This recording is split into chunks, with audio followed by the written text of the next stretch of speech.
Voilà, comme on vous l'a promis lors de notre magnifique live dans le Negev sur les pas de Ben Gurion, on était déjà avec nos amis Gilles et Marie qui sont intervenus. On a déjà eu l'occasion de se rendre compte on peut dire, de leur approche, de leur sagesse. Et d'ailleurs, je tenais aussi ouvertement à remercier à nouveau Marie pour la petite remarque qu'elle a écrite en dessous parmi les très nombreux commentaires sur le poème que j'ai envoyé sur mon Facebook concernant Yom HaZikaron. Vous avez marqué quelque chose, je n'ai pas envie de dire quoi, que les gens aillent voir, mais qui est tellement, on pourrait dire, emblématique de ce mélange qui vous est propre, à la fois la simplicité, l'authenticité et la profondeur. Et vraiment une remarque très très intéressante sur le lien entre l'armée d'Israël et la nation d'Israël. En tous les cas, c'est un grand plaisir d'être avec vous. On ne dispose pas énormément de temps. On a commencé un peu plus tard que prévu. On va dire 40 minutes. C'est moi qui vais dépasser un petit peu le temps qui m'est octroyé. J'arriverai un petit peu en retard à mon rendez-vous. Il est maintenant là demi-boule. On va essayer vraiment à 40. Il faut que tout soit fini. À 10, il faut que tout soit fini dans 40 minutes. Et on va essayer de traiter, Gilles et Marie, un ensemble de questions que bien évidemment je tiens à prévenir le public que nous ne pourrons pas approfondir parce que chacune des questions nécessiterait des heures et des heures d'approfondissement. Et c'est clair que vous en êtes tout à fait capable puisque, entre autres, Gilles, vous êtes l'auteur de nombreux livres qui traitent d'une manière très très profonde des problèmes actuels. Le dernier que vous avez écrit, Géopolitique de la conspiration contre les peuples. J'ai eu l'occasion d'entendre un résumé de ce livre dans la voiture lorsque nous descendions dans le Negev dimanche. J'avoue une approche tout à fait nouvelle qui contredisait d'ailleurs ma manière de voir les choses sur l'Occident et sa dégringolade. Je voyais moi d'autres raisons et je pense que c'est vous qui avez raison dans la manière dont vous avez exposé les choses et peut-être vous exposez dans ce livre-là. D'ailleurs, on va en reparler aujourd'hui. Et bref, on va essayer en 40 minutes de faire le tour de pas mal de questions d'actualité. Les questions seront précises, il faut que les réponses soient aussi concises mais profondes malgré tout, de manière à ce qu'on puisse traiter un certain nombre de sujets et tous les auditeurs comprendront que c'est faute de temps que nous ne pouvons pas approfondir exagérément ces notions. Alors la première question que je vous adresse, Gilles, Marie, c'est la suivante. Pas sur la scène géopolitique, une question qui m'est peut-être plus personnelle par rapport à mon travail. Vous savez que depuis de nombreuses années, nombreuses non, on va dire depuis 4-5 ans, avec des hauts et des bas, même avec une période d'interruption presque de 2 ans, parce que je ne savais plus trop où j'en étais. J'ai commencé par la force des choses à m'occuper de dispenser la Torah aux non-juifs. D'ailleurs, vous êtes là ici pour en témoigner. Et par l'intermédiaire de mon site, je me suis rendu compte que de plus en plus et de plus en plus de non-juifs fréquentaient le site, commençaient à poser des questions, commençaient à s'investir. Et j'ai moi-même dû faire face à une réalité complètement nouvelle à laquelle je ne m'y attendais pas. Finalement, les non-juifs s'intéressent à la Torah. Bien sûr, avec le temps, les choses se sont amplifiées. Aujourd'hui, il s'agit de dizaines de milliers de non-juifs dans le monde qui suivent le site. Et les contacts se sont renforcés, etc. Et les amis viennent jusqu'à me voir à Jérusalem, comme vous entre autres. Et ces derniers temps, on a lancé un nouveau concept parce que j'avais toujours en moi le sentiment, sans pouvoir vraiment le comprendre, parce que je n'avais pas d'expérience sur le terrain avec les non-juifs, mais j'avais toujours ressenti que le noahisme ne convient absolument pas à la demande réelle, profonde, sincère des non-juifs aujourd'hui. Je ne dis pas qu'il n'y a pas des non-juifs qui vont vers le noahisme, et je répondrai à ma manière que c'est tout simplement parce qu'ils cherchent une manière facile et qui ne leur demande pas grand-chose de soi-disant se connecter à la Torah.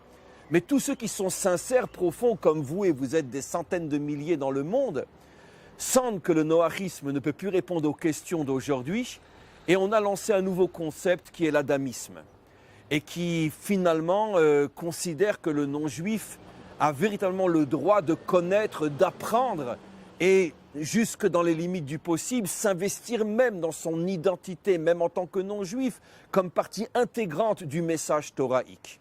C'est un message nouveau qui commence à peine à naître et vous en faites partie. Alors ma question maintenant, j'ai suffisamment parlé, les prochaines questions elles seront beaucoup plus rapides. Ma première question est la suivante.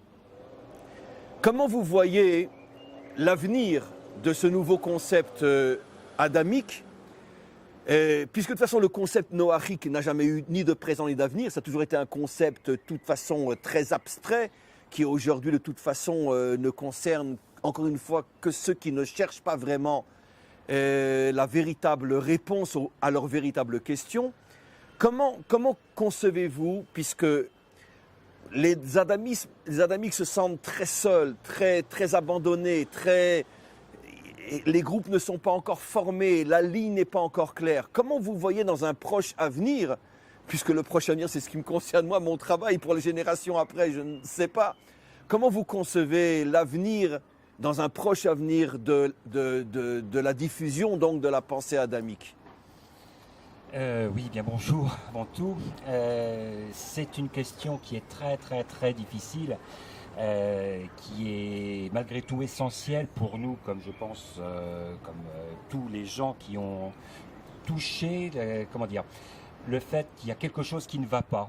Il y a une forme de rejet de ce qu'on nous a enseigné, de la culture dans laquelle on a baigné, parce que quelque chose ne convient pas, mais malheureusement, ou je dirais en contrepartie, c'est quelque chose qui fait partie de nous, et on ne peut pas se déchirer soi-même. On ne peut pas, on a eu une culture chrétienne qui est soi-disant judéo-chrétienne, et comme quelque chose ne va pas, on va chercher dans les sources pour avoir des réponses, essayer de trouver le pourquoi, dit le comment.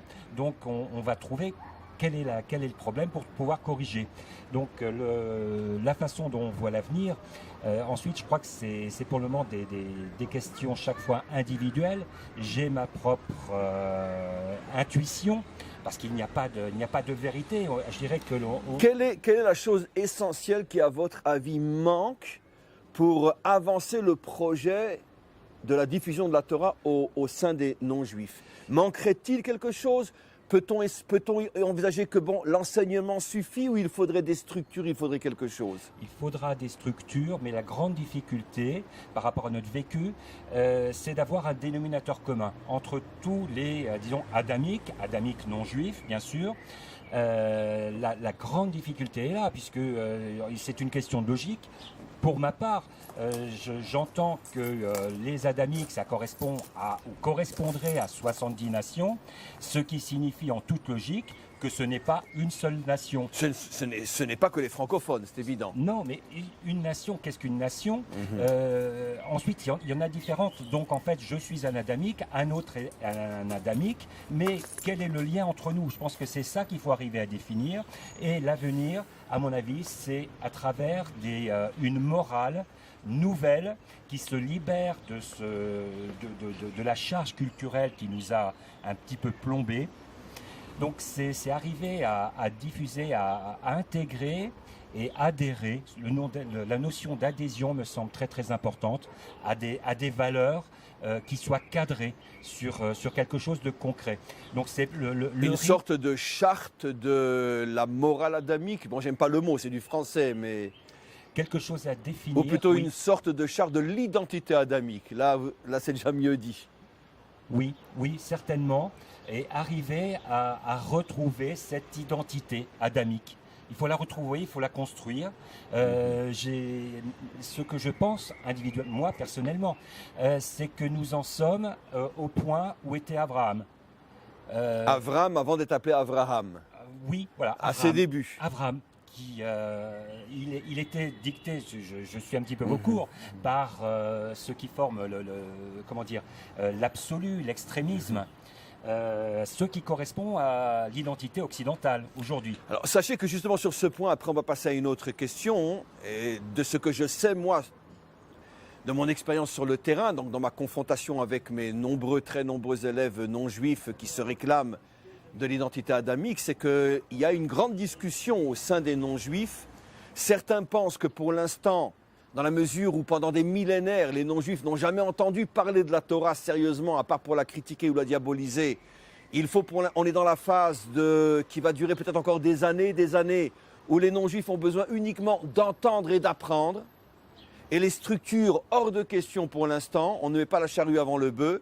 Et d'autres disent non, c'est sûr que pour l'instant on a besoin d'entendre et d'apprendre, mais on a besoin de structures, on a besoin de communautés, on a besoin de lieux où se rassembler, où se retrouver, etc. Et ce sont deux avis qui s'opposent l'un à l'autre. Et je ne dis pas quel est mon point de vue. Quel est votre point de vue, vous? Est-ce que vous pensez qu'il est trop tôt pour parler de structure et qu'effectivement on est encore dans la phase d'apprendre, ou bien peut-être des structures seraient importantes dès aujourd'hui? De mon point de vue, je pense qu'il y aura besoin de structures, mais pas n'importe quelle structure. Il faut qu'elle soit suffisamment forte et qu'elle permette justement l'adhésion. Mais bon, je pense que Marie aura peut-être un autre point de vue et je vous propose de lui laisser la parole. Je pense qu'il y a une nécessité de travailler les choses au quotidien. Au quotidien, c'est vrai que le peuple juif a toutes ces mitzvot, toutes ces tâches à réaliser pour se conformer à la Torah, qui représente, je crois que vous aviez dit, 80% du quotidien à peu près. Presque 100%, sans exagérer, sincèrement. Et, même quand je prends un verre d'eau, je dois me souvenir que le bon Dieu, il existe. Et faire une bracha avant. On me laisse pas tranquille. C'est sûr, c'est sûr. Et nous, en dehors de vos cours, pour le moment, on n'a rien du tout. Et ce qui manque, ce sont effectivement des structures. Alors, structures d'accueil, on ne sait pas sous quelle forme, on ne sait pas encore, mais quelque chose qui puisse garantir... Accompagner votre vécu, pas seulement l'étude. Voilà, et pas seulement l'étude. C'est la question fondamentale sur laquelle reviennent tous les non-juifs, adamiques ou noachiques, peu importe. Oui. Vous les juifs, vous sentez le bon Dieu avec vous du matin au soir. Nous, quand on était chrétiens, c'était éventuellement le dimanche et les fêtes, mais personne chez nous le sent tous les jours. Et si maintenant on abandonne le christianisme, alors on ne le sent plus du tout, on n'a même plus le dimanche pour aller à l'église. Exactement. Et j'avoue que nous, les juifs, on reste sans réponse. C'est un souci qui nous hante. Où est la solution? Comment faire pour que le non-juif puisse se sentir accompagné par une présence spirituelle comme nous le sommes, ou même si ce n'est pas 100%, 20%, 15%, il n'y a même pas ces 20% aujourd'hui. Exactement. Et je réfléchis beaucoup sur ce sujet. J'ai mes idées, je ne vais pas les révéler aujourd'hui, mais c'est en train de mijoter et j'espère que dans les mois ou petites années à venir, je vais produire quelque chose qui peut-être permettra de répondre à beaucoup de questions dans ce sens. Il y a une chose que je voudrais rajouter, et effectivement, par rapport à votre question, il y a l'aspect rituel, il y a l'aspect spirituel. Et dans la spiritualité, la dimension morale est quelque chose d'important. Donc, s'il y avait un cadre dans lequel s'inscrire... D'actes. En acte, et oui, véritablement d'agir dans l'action, c'est dans le domaine politique. Je pense qu'il serait intéressant... Oui, mais beaucoup de gens vont vous dire, oui, mais nous, on a besoin d'action spirituelle. Mais la même problématique se pose à l'intérieur du peuple juif. Vous savez que chez nous, vous le voyez en Israël, il y a des juifs qui sont essentiellement spirituels et qui vivent ce qu'on appelle les orthodoxes, etc., qui vivent essentiellement de spiritualité et qui n'en ont strictement rien à faire de la scène politique, économique, sociale. C'est pas leur truc. D'autres, c'est exactement le contraire. Mais donc morale ça se retrouve. Il y a un lien. Oui, mais je pense qu'on ne pourra pas passer l'étape de qu'est-ce qu'on fait spirituellement, concrètement en tant que non-juif toute la journée. Et les juifs n'ont jamais eu à répondre à cette question puisqu'elle ne leur a jamais été posée. Je pense que c'est la première fois depuis la création du monde qu'on demande aux juifs, que les non-juifs demandent aux juifs, aidez-nous sans être idolâtres à être avec Dieu comme vous, de la même manière en faisant quelque chose. Cette question n'a jamais été demandée depuis la création du monde. C'est la première fois que les non-juifs parlent de cette manière-là aux juifs. Et c'est une première dimension de la lumière des nations, peut-être. Voilà, Marie, une dernière question, parce que je voudrais qu'on passe à d'autres questions. Rapidement, non, je pense effectivement que la solution politique est indispensable. Et effectivement, on se rend compte que dans le discours de Harik, c'est ce qui manque également.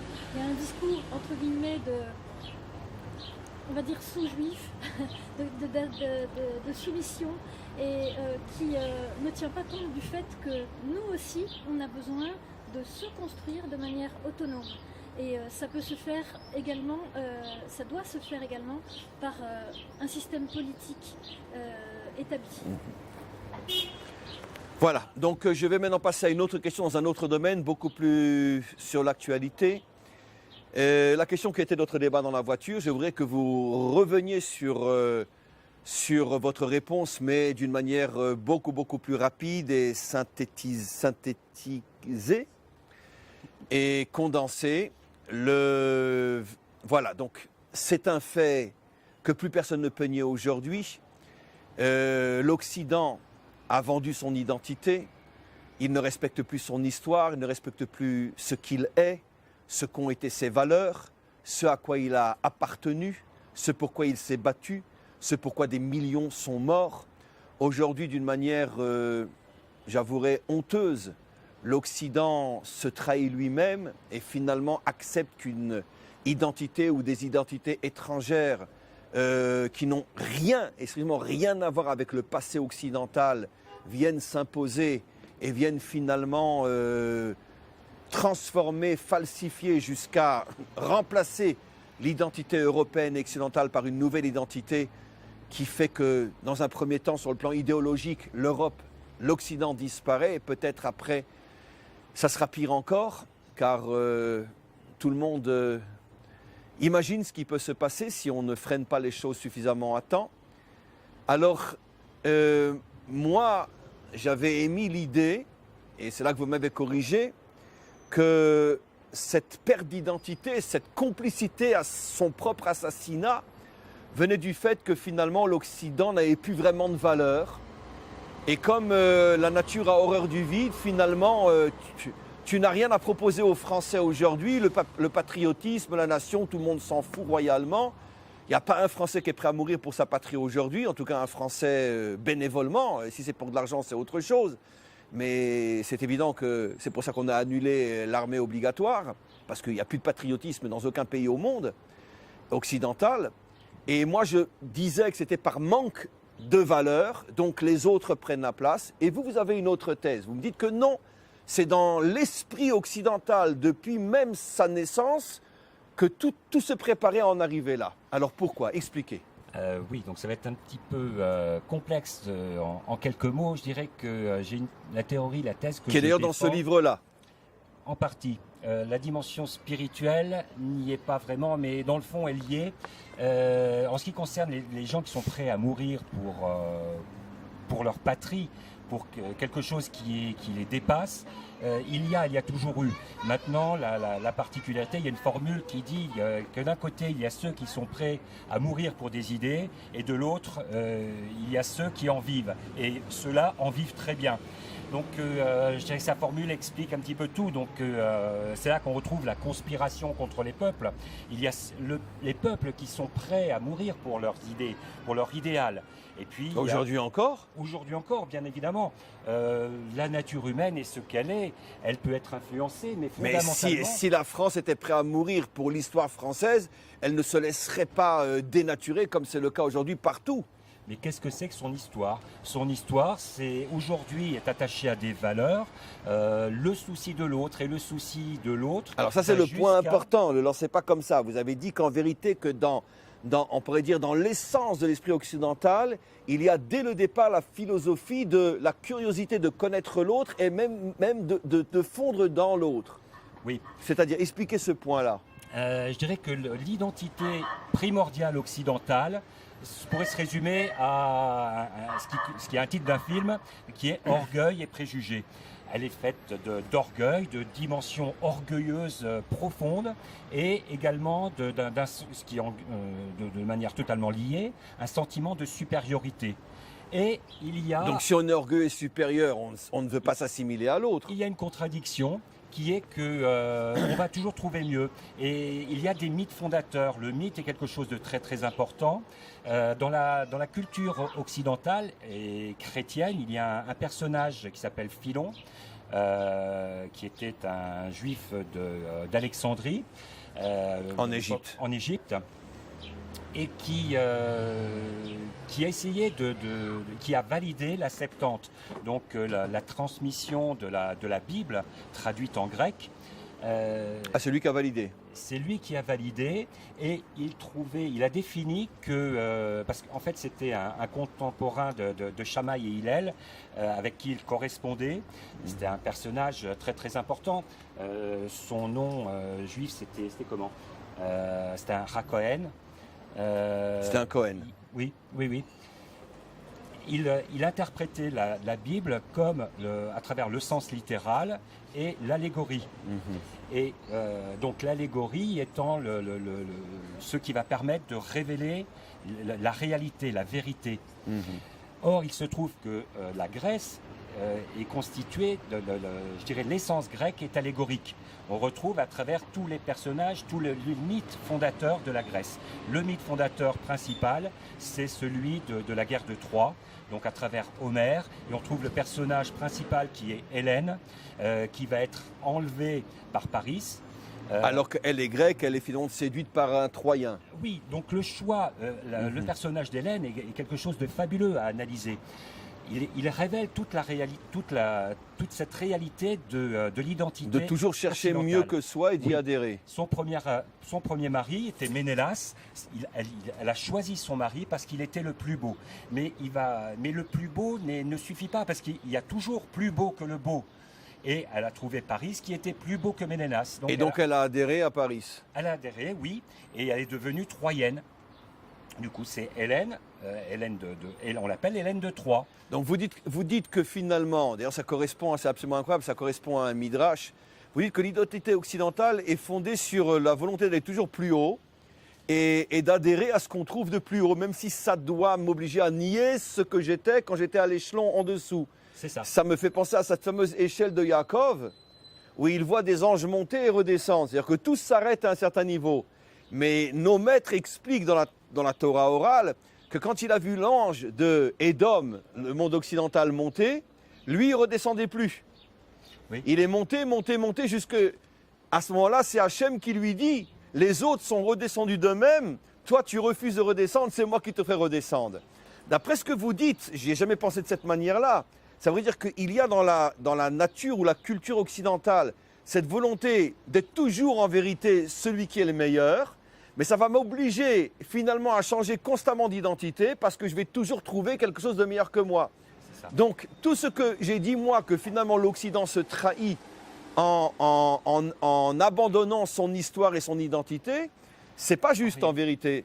La vérité, c'est qu'il continue à être ce qu'il a toujours été, d'aller vers le plus fort. Et aujourd'hui, il voit le plus fort ailleurs que dans lui-même. Mais ça ne contredisait absolument pas votre point de vue initial.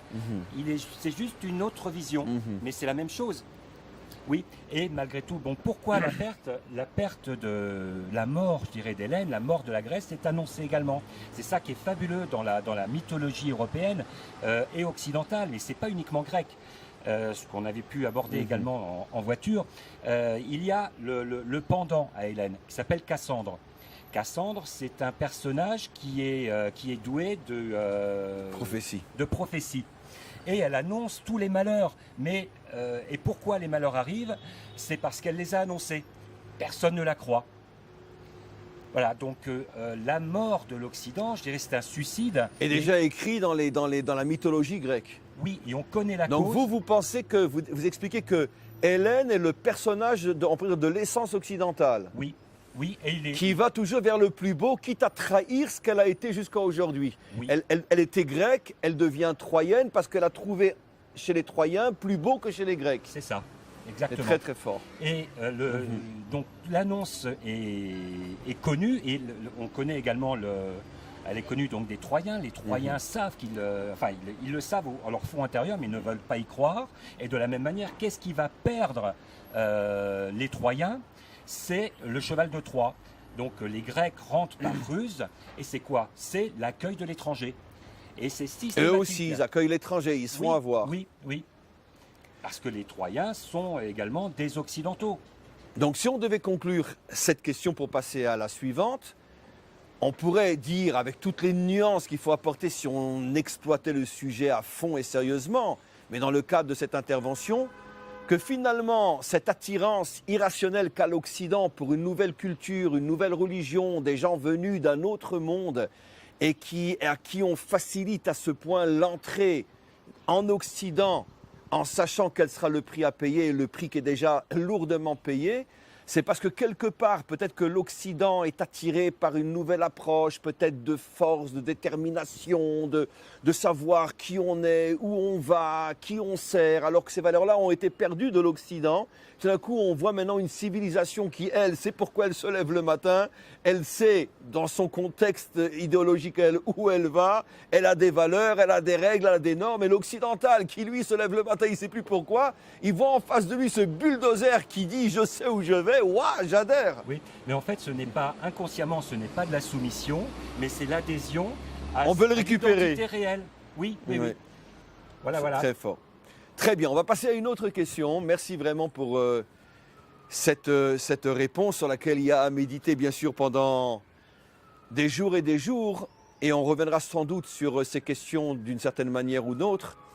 Voilà, bon, tous ceux qui aujourd'hui n'ont pas peur de lire les journaux, même si on sait que les journaux sont trafiqués d'avance pour que l'on puisse conclure ce qu'eux veulent qu'on arrive à conclure. Mais quoi qu'il en soit, personne ne peut nier, surtout ici en Israël, à 20 km du nord, on sait ce qui se passe. Et on voit malgré tout dans les journaux, la tension monte entre les Russes, les Américains, les Européens.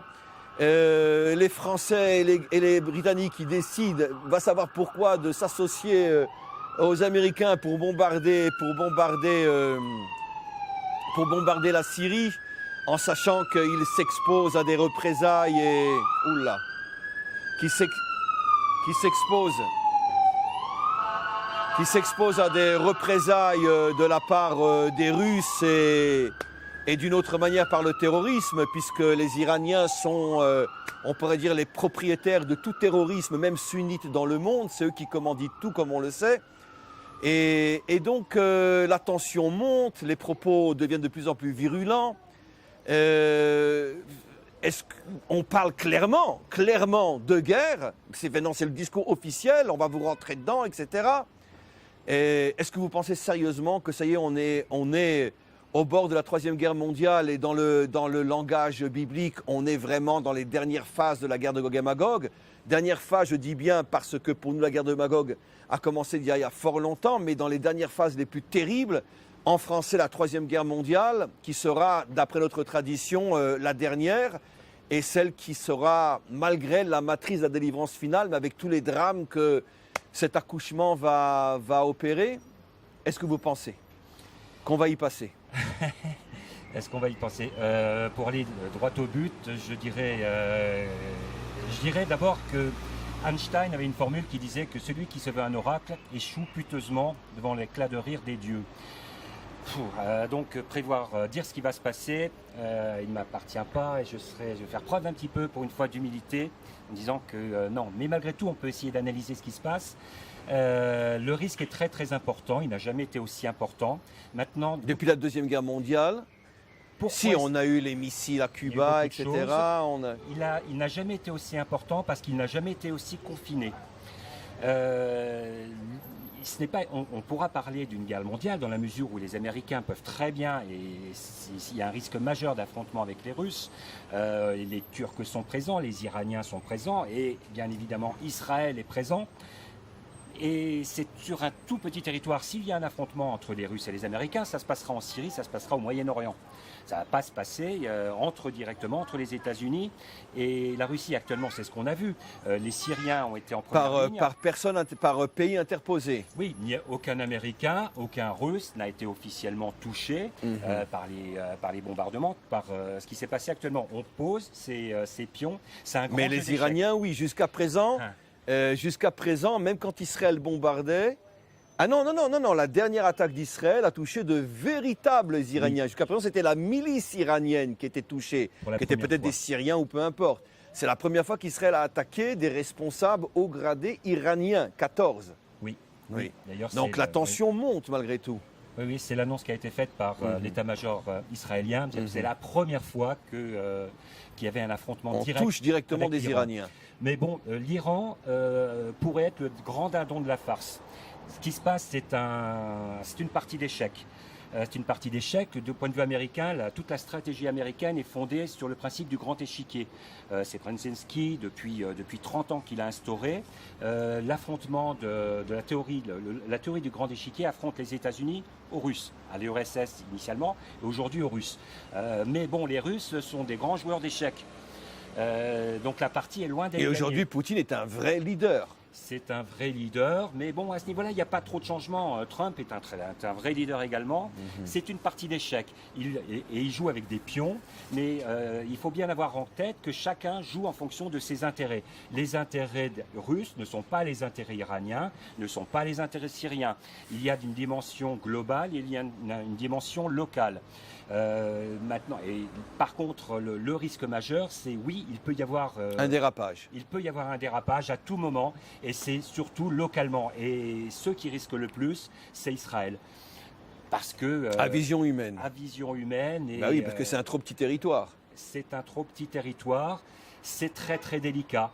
Donc c'est là que je veux dire, on ne peut pas trop prophétiser à notre niveau, enfin tout au moins pas moi, mais le risque est majeur. Mais de toute façon, le risque d'un conflit, je dirais, Gog et Magog mondial avec une extermination totale, ça peut arriver, mais ce n'est pas dessiné immédiatement. Pour le moment, on en est Parce au que de toute échec. façon, oui, parce que ce que vous dites, logiquement, est juste. Puisque quel pourrait être l'intérêt des nations d'avoir un véritable conflit nucléaire? Et personne ne restera de toute façon. Et même les riches et les dirigeants qui ont déjà construit leur souterrain, etc., comme on le sait, avec des provisions pour plusieurs dizaines d'années, de toute façon, ils vont pas accepter de vivre comme des rats pendant 20 ou 30 ans. Il faudra, pour purifier l'air du monde après une guerre nucléaire, il faudra peut-être 50 ans. Oui, mais bon, il y a eu le principe de la dissuasion, c'est ce qu'il a fondé. Mais en vérité, on peut se rendre compte que tous les conflits sont générés de manière irrationnelle. Ce n'est pas la raison. Même la Deuxième Guerre mondiale, même la Première, personne au départ n'avait voulu qu'il y ait 20 Je vous morts. arrête pour cette phrase tout à fait extraordinaire que vous venez dire en français. Je vais vous l'appuyer en hébreu. Vous savez qu'il y a un verset qui dit « Hachem ish milchama ». Hachem, c'est lui l'homme de guerre. Et tous les commentaires se posent la question en disant « Mais ça veut dire quoi? C'est Dieu qui fait les guerres, c'est les méchants qui font les guerres. » Et 80 ou 100% des guerres, c'est des intérêts politiques, territoriaux, pouvoir, etc. C'est pas Dieu qui fait les guerres. Et l'une des réponses, c'est ce que vous dites. Évidemment que toutes les causes d'une guerre n'ont rien à voir avec Dieu. Mais le déclenchement, ce petit dérapage qui fait que plus personne ne sait comment ça a vraiment commencé, c'est quand le bon Dieu en a marre, il s'arrange pour mettre une peau de banane. Et ce qui fait que le déclenchement du conflit, il vient véritablement d'une force qui est surnaturelle. Et on l'a toujours vu. Oui. Je préciserai d'ailleurs, on caractérise souvent l'Empire romain antique de la civilisation de la guerre, parce que c'était une civilisation très guerrière. Il est intéressant de voir que Mars, le dieu de la guerre, était la seule représentation absente des dieux grecs. Il n'y a pas un temple de Mars à Rome. Il y en a eu un ultérieurement, mais c'était le Mars vengeur. C'était par rapport à la guerre civile. Il n'y a pas eu de temple grec dédié à la guerre. Alors que on dit toujours que qu'est-ce qui représente Rome? Ce sont les légions. Non, c'était la légion servait la paix, c'est la défense. Une armée sert à la paix. Donc la conclusion de ce que l'on dit, de ce que vous dites, c'est que finalement on peut à vision humaine malheureusement imaginer une amplification de plus en plus dangereuse des conflits par peuples interposés, mais un conflit réel entre les grandes puissances à vision humaine ne semble pas très réaliste pour l'instant. Je pense. Maintenant, ça peut toujours déraper. On le voit, Israël maintient bien et contient bien le Hamas à Gaza. Il est clair, de toute façon on le sait, ça a été annoncé que l'opération de la Grande Marche de retour était organisée par l'Iran de manière à bien sûr. focaliser Israël sur le sud et que le Hezbollah et voire directement l'Iran puisse attaquer au nord. Mais bon, c'est bien maintenu, c'est contenu et pour le moment, je dirais tout va bien. Absolument. C'est intéressant ce que vous dites, sans rentrer trop dans les détails. Justement, au moment où il y a eu ces affrontements dans le sud, énormément, si pas la majorité des soldats, ont été envoyés dans le nord. Bien sûr, oui, oui, oui. Et on s'est tous posé la question, mais pourquoi vous partez dans le nord puisque le problème est dans le sud? Les soldats eux-mêmes ne savaient pas. Mais il semblerait que les généraux ont compris ce que vous êtes en train de dire. C'est que finalement, on voulait faire l'attention dans le sud, et finalement, l'État d'Israël a bien compris que s'il y a un risque, ça serait dans le nord, et toutes les armées sont parties dans le nord, et il ne s'est rien passé.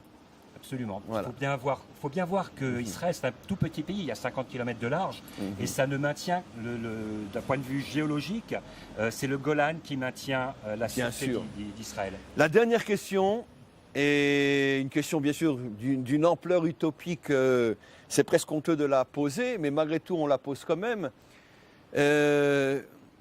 Vous imaginez, et si oui comment, une véritable réconciliation entre Israël et les nations? Je parle maintenant des dirigeants, je ne parle pas de la population, qui on sait depuis de plus en plus ouvre les yeux et se rend compte qu'elle est bernée par leurs dirigeants, les médias, etc. et que Israël n'est pas le monstre qu'on essaye de lui montrer. Mais en tout cas, au niveau de la scène internationale, Israël est aujourd'hui le bouc émissaire, donc forcément diabolisé et le responsable de tout. Est-ce que vous pensez, et si oui, comment, fais-moi un retour de situation où les nations se rendront compte finalement que peut-être celui qui devrait être leur principal allié pour les protéger de leur propre disparition devrait être Israël? Est-ce que vous imaginez qu'un tel retournement est possible? Dans l'immédiat, je ne pense pas. Ça c'est un petit peu c'est totalement même le thème de ce livre, disons qu'il y a les peuples, et puis il y a une grande conspiration contre les peuples. Qui dit conspiration contre les peuples signifie universalisme. Il n'y a plus d'identité nationale, il y a un grand mondialisme. C'est ça l'universalisme. Et c'est ça qui dicte un petit peu la politique des dirigeants. Donc au niveau des dirigeants, ça semble peu probable. Pourquoi? Parce que Israël représente, et c'est en ça que c'est un modèle, et ça devrait être la lumière des nations, c'est que c'est une nation qui n'a aucune agressivité envers les autres, mais qui existe par elle-même. Et ne se font pas dans l'universalisme. Il y a une unité peut-être, oui, mais avec chacun... Bon, il y a une tendance en Israël qui est la gauche israélienne, avec toutes les nuances qu'il faut apporter, qui essaye justement d'introduire le mondialisme en Israël. Oui. C'est la 5e colonne à l'intérieur de notre propre pays, comme on le sait. Je n'inclus pas tous les gens de gauche, qu'à Dieu ne plaise, mais en tous les cas, l'extrême gauche, comme Meretz, etc., sont le fer de lance du mondialisme en Israël. Donc on a, nous, ce danger aussi chez nous. Il y a une spécificité israélienne qui est du danger permanent, imminent, qui fait que... pourquoi la gauche n'est pas au pouvoir en Israël? Traditionnellement, je dirais culturellement, Israël devrait être de gauche.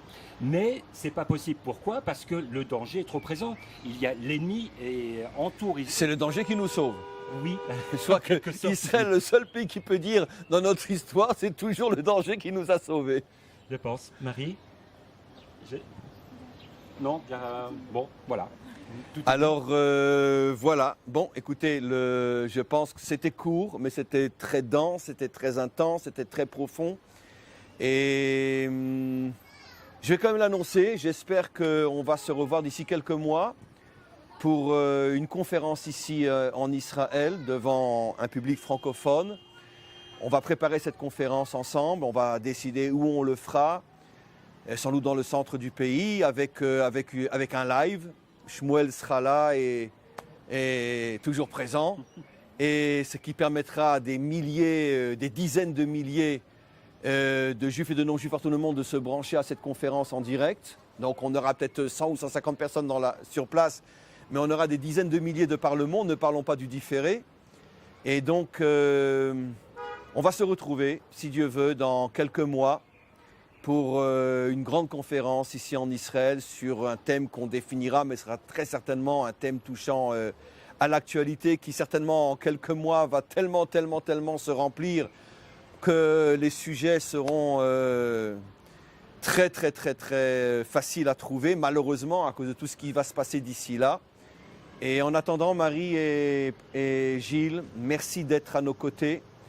Merci très sincèrement de faire partie de ces non-juifs qui représente finalement l'espoir du renouveau, l'espoir de cette fin d'exil, l'espoir de cette méchanceté irrationnelle cultivée à l'égard d'Israël et des Juifs, et que vous êtes parmi les pionniers, bien qu'ils sont déjà aujourd'hui, je ne parle que pour les francophones, des dizaines de milliers, mais vous faites malgré tout partie de ces pionniers qui ont compris qu'il y avait énormément à recevoir et à donner aussi au peuple juif, et qu'on devait marcher ensemble.